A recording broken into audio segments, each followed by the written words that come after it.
Pemirsa, korban angin puting beliung yang menerjang 14 rumah di Kabupaten Buleleng kini membutuhkan uluran bantuan berbagai pihak. Pemkab Buleleng melalui Dinas Sosial memberikan bantuan berupa sembako dan alat mandi kepada para korban di 2 desa dan 1 kelurahan.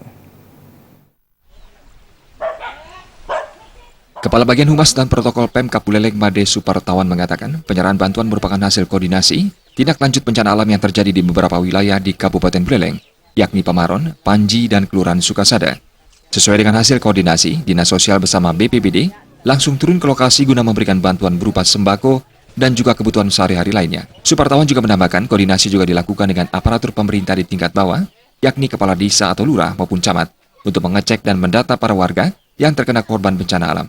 Bencana yang terjadi pada Selasa sore lalu merusak sekitar 14 rumah warga di wilayah Pamaron, Panji, serta Kelurahan Sukasada.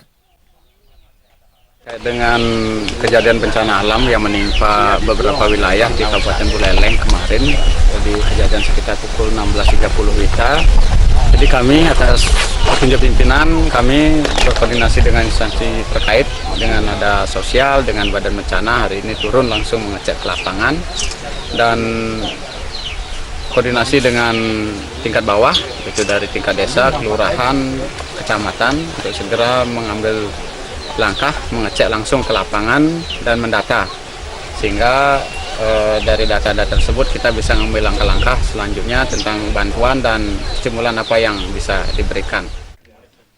Supartawan mengatakan hingga kini pihaknya masih mendata berapa total kerugian yang diderita masyarakat dan bantuan apa yang seharusnya diberikan.